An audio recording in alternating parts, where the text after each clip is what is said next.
¿ya? Que no hay ningún decreto que señale, que obligue, que indique que se deba de establecer una universidad en Arequipa.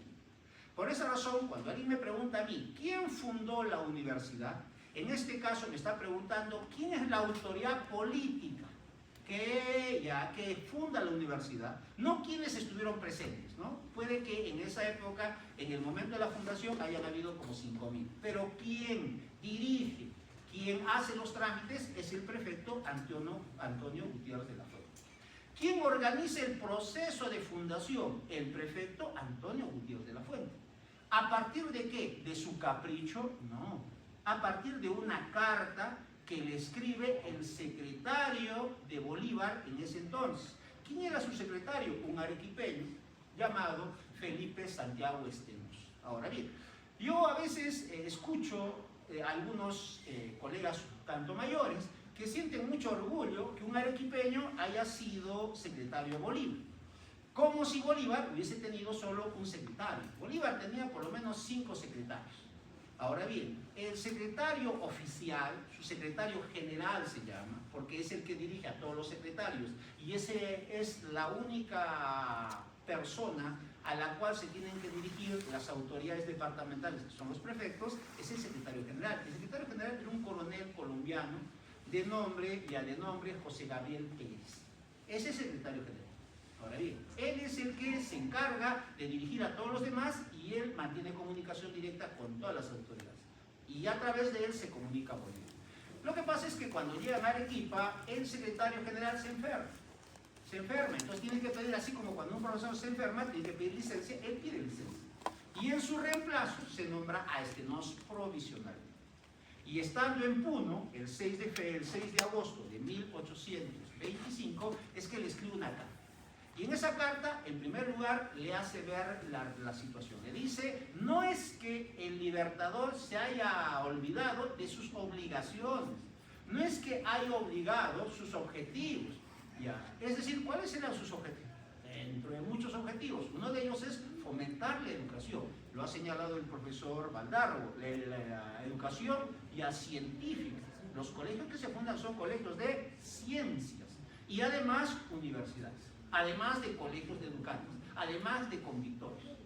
Él, en el lugar donde estaba Bolívar, funda colegios, funda universidades, pero nada en Arequipa. Y ahí le explica, le dice, no es que el Libertador se haya olvidado, lo que pasa es que estaba muy molesto con el accionar del prefecto y con algunos políticos arequipeños o algunos vecinos arequipeños.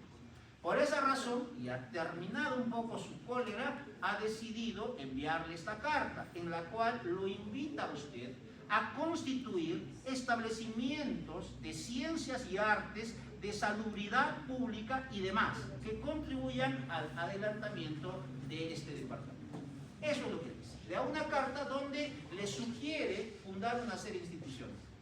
Y es el prefecto Gutiérrez de la Fuente quien se va a encargar de hacer el trámite, de hacer buscar los contactos, buscar el apoyo tanto local como nacional, y finalmente él se va a encargar de la inauguración. En ese sentido, podemos decir que el autor material de la universidad, el responsable material de la fundación de la universidad, es el prefecto Gutiérrez de la Fuente. Pero el autor intelectual sería Simón Bolívar. ¿Por qué? Porque Simón Bolívar era un personaje muy particular. Ahora bien, dentro de las particularidades que tenía, una de ellas era verdaderamente el fomento de la educación. Quizá debe haber sido uno de los caudillos de esta temprana época que más contribuyó al desarrollo de la educación, porque era parte de su política. Ya desde muy temprano él está escribiendo cartas, de las decenas de miles de cartas que escribió, donde se señala la importancia de la educación para el desarrollo moral de una sociedad, no para el desarrollo material, sino moral de una sociedad. Y es la razón por la cual, lugar donde iba, lugar donde fundaba una universidad.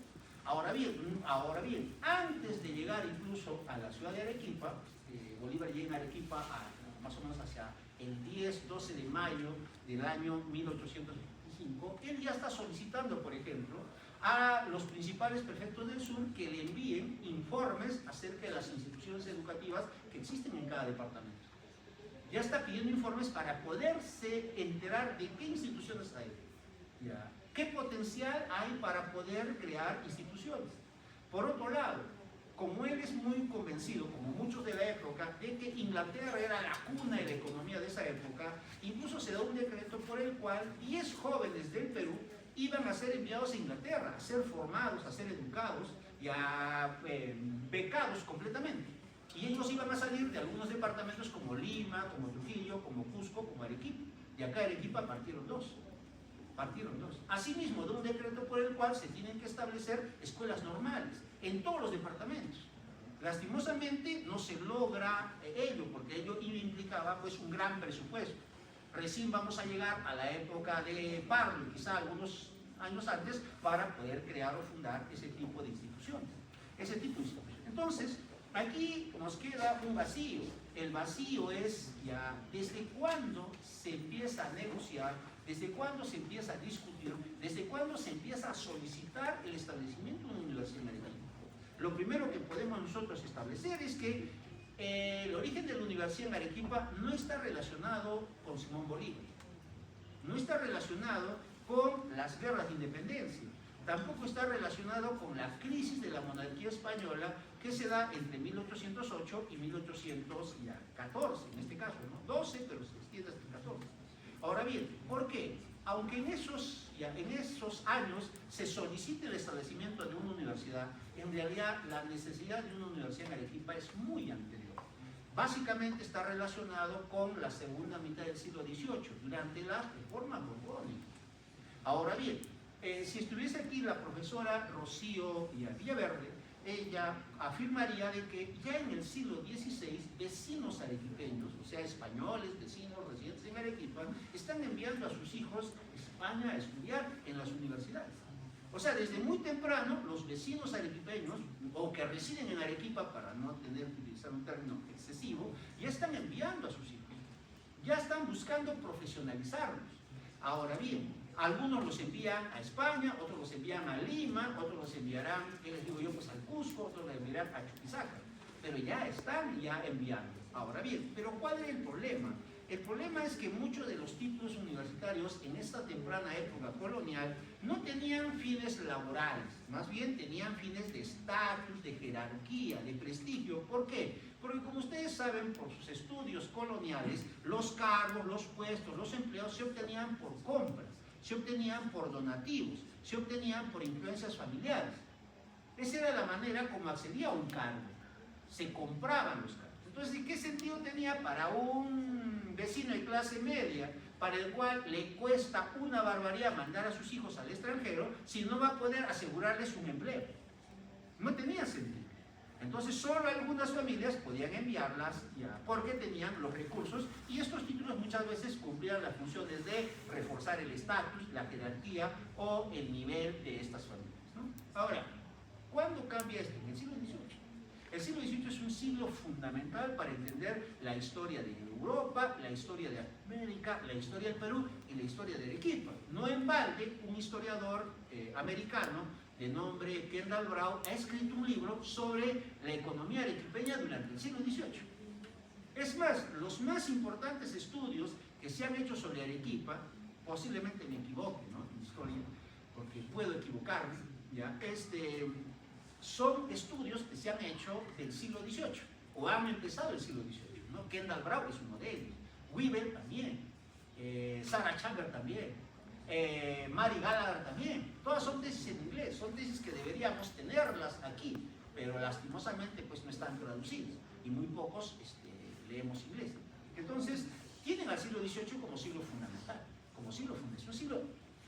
Ahora, ¿qué pasa en el siglo XVIII? Llegan los Borbones, una nueva dinastía, una dinastía influenciada por ideas ilustradas, por ideas racionalistas. Ahora bien, esa dinastía y esos gobernantes borbones o borbónicos lo que van a hacer es priorizar la capacidad, el profesionalismo, la formación profesional antes que los apellidos, antes que el estatus y la jerarquía. Es en ese momento en que se comienzan a otorgar cargos, puestos y empleos a personas que tengan capacidad, a personas que tengan formación profesional. Eso dice la razón.